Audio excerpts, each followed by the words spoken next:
brothers and sisters. Welcome to Kush Konvos, the podcast of the African diaspora. I'm your host, Ochanda, along with my co-host, Wuriem! Wuriem, what we got going on today, man? I mean, we have a very special episode with a very special and busy guest today. Some of you may know him as the director of urban planning at Spark. You might have seen him on his bike on the North Omaha Trail or at Juneteenth Joy Fest. You might have also seen him at Q Luminarium, being featured in that. I know I'm missing a lot of other things, but I'm gonna let him introduce himself. What up, y'all? I'm Manny. I don't have much more than that. That's the intro. But that's it. That's it. That's the intro. What's the last name? Oh, Cook. Okay. Yeah. Yeah. So we here. Where we at? Where we at right now? So we're here in the Fabric Lab. So this is an urban design lab, community space right here on 24th Street. Okay. And what do you guys do here? Oh man, everything.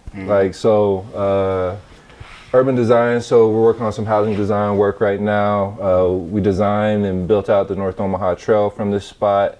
Working a lot of public art and placemaking projects. Host a lot of community events and projects here.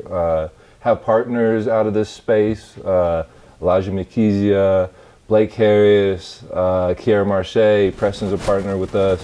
And then I also work here with Clarice Starnbeck. But then everyone else just comes through and we just work on things. Definitely. Yeah. Ochanda, I know you probably got something to say.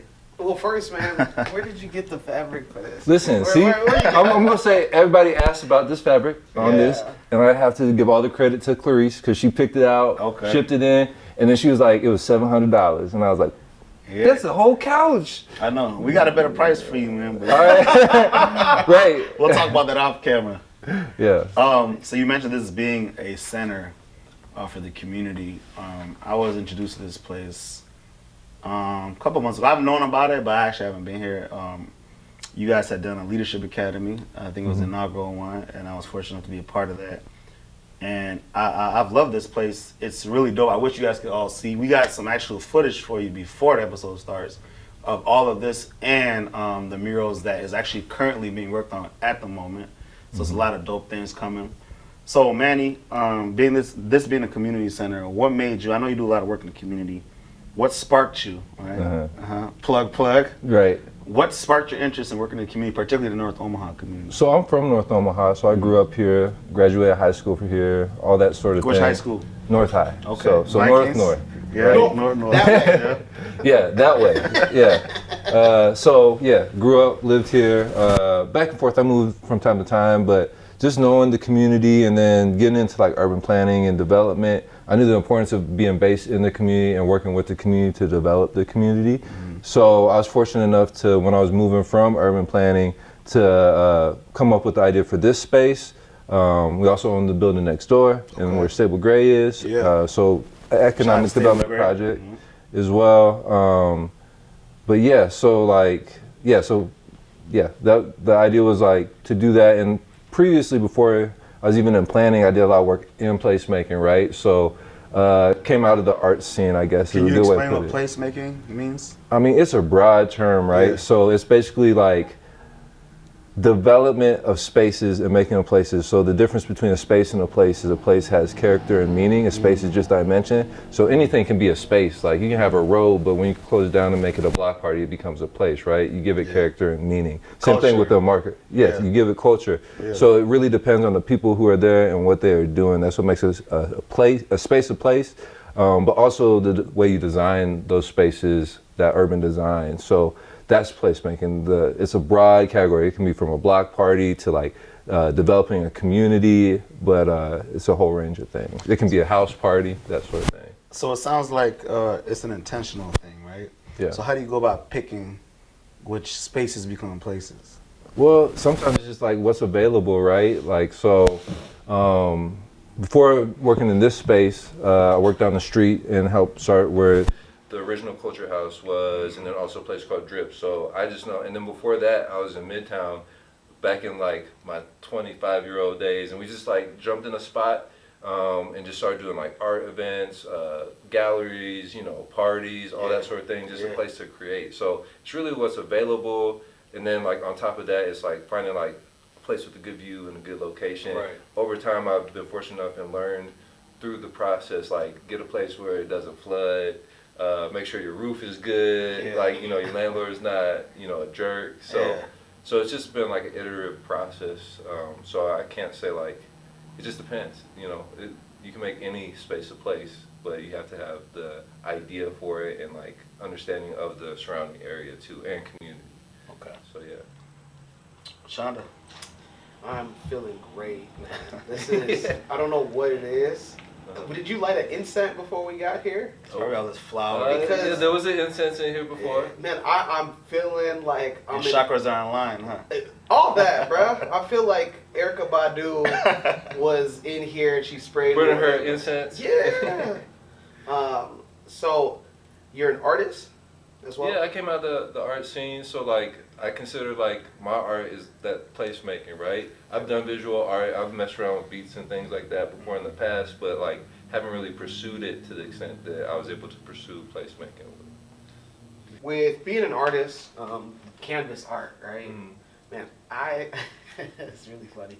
In middle school, man, I was like, man, I'm gonna be an artist, right? And I was like, yeah, I don't have it. What was it that like you said to yourself that you're like, hey, like, oh, I got a real talent at this? I mean, I think it was just like with placemaking and urban design and those things that like I kept getting opportunities and things kept growing, right? I never got opportunities.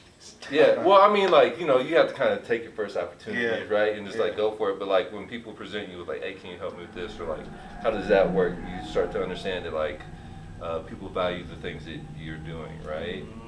Kind of like if you are just a visual artist or if you're a recording artist, if people are like, hey, when's your next album coming out? Or, like, that last shit you did was dope, right? Like, then you're like, okay, people appreciate it. So that's when I knew that it was growing and, you know, yeah.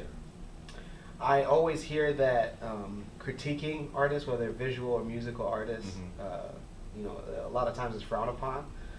Is that the same with you as well? Like, do you like say like, no? I mean, yes, but no, because like that's the thing. Like anytime, like with this working in community, you get critiques from everybody, right? Everybody's like, expert, right? Yeah, not only is everybody an expert, but like honestly, you know, the whole world is full of a lot of people, right? So some people they just like to be upset about whatever they want to be upset about, or just like, you know, sometimes it's just haters. They just come through and they just like, you know, they just want to come and hate, right? And so like, you know, it's also like a learning process and just like something that I guess you just like adapt to or just like learn to deal with. Is it like, you know, you just encounter that and you just don't put any weight into those types of people's opinions sometimes, you know?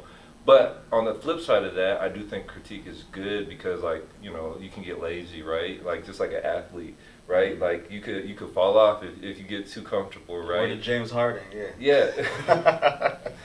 Yeah. That's his favorite player. Well, I was like, why did I just think of his hairline and anything? Yeah. Anyway, yeah, exactly. Yo. Kobe Brown, anybody. I want to touch on one thing you said. You said you have to take opportunities, right? Yeah. I think with this generation, everybody wants to get paid right now. Like, oh, if I'm gonna do this thing, I gotta get paid. Whatever value in their mind that they think that they should get paid. And I'm not against people betting on themselves and valuing themselves, but if you don't have a body of work, if you've never done stuff in the city or in the state or nationally or internationally, right? What makes you think you deserve to get certain pay? So I love what you said about taking opportunities. I know, you know, we're similar in age. We're close to age, right? I don't know, when we was coming up, like you said, we didn't have opportunities. So every opportunity we got, we took. Even right now, even with this podcast space, you know, we're spending our own money. We're investing in ourselves. Yeah. You know, it's gonna pay off eventually, right? But I just would like you to talk about more about, man, really grasping these opportunities that are given to you and making the most out of them. Yeah, I want to talk about that, but remind me at that point, because like when you're talking about also like getting paid, like I also You have to build up like Yeah. something to show people, Your like portfolio. look, I Yeah. actually do this. I'm not just coming up to you and being like, Yeah. let me like do your electricity. Yeah. You're an electrician, right? Right. Like I know how to do this, right? Yeah. Whatever your craft may be. But at the same time, I feel like in this city, a lot of times people undersell themselves and they undervalue themselves. Yeah. Whether in a lot of ways, right? But I especially see it in the arts where it's just like people would be out here doing things for exposure their whole life and then get like $100 for a show and feel like they made it, when it's like you should be given far more than that for it to be sustainable. Yeah. But like back to your question is just like when you're talking about like how do you get those opportunities, what was it again? I know it had to do with something. Yeah, just embracing, like, I know, I get it. Mhm. I absolutely understand. Yeah, we all want to get paid, right? But if you're fresh in the game Yeah. and you're trying to get your name out there, sometimes you have to do things that, and when I say do things, opportunities, right? Maybe Yeah. you might get $100 for something and you know you're worth Yeah. $1,000. But Yeah. doing that $100 gig for somebody that can open up other doors for you. So I just don't want like this generation to like completely be like, oh well, if I'm not getting 1,000 the first project that I do, I'm not gonna do no projects. Because I feel a lot of people, that's how like they get derailed, man. People put in a lot of work. People just see success as like, I'm gonna just make something up in my mind and I should get paid that, and I should. No, it's a lot of work that comes in with that, and it's that instant gratification. So I'd like to talk about more about building yourself, building your value. So I think what you needed, like, I agree, like you have to like, it's more of an investment, I guess is what I was going to get to, right? Like everything you do should look at as an investment. Like whether you're getting paid, the return is like you're getting paid what you want to get paid or close to what you want to get paid, or you know this is going to bring more opportunities, right? And so yeah, like sometimes you do things for free, but you know that it's that big opportunity, or you're helping someone who in the future might turn around and be able to help you, or it's like building your relationships or your network or anything like that. So that's definitely important. I just think about like the other part to that, I think, is like I even think about myself when I started, like whether it was like getting into urban planning or urban design, like nobody around here does that, you know, especially in this community. You're the first person that looks like me that I know that does that, you know. I could believe that because I'm the first person who looks like me that I knew who did it, right? In this city. Like it was until I went outside to know that, oh, there's other people who are doing this. But it's like having whatever you're passionate about, if you like to do it, then you're going to do it regardless, right? So like you'll also be willing, I think, if you really like something, to invest in it. Like, you know, people who go out and they hoop and they're not any good at it, right? Or they're not that good, but they're not trying to go to the NBA, but they're still doing it, right? And so it's like, because you love the game, you like the process, the activity, everything around it. It's not because you think, I'm going to get $100 million contract, right? So, I think it takes the passion and then just like, just being willing to invest in yourself, like you're saying. Yeah.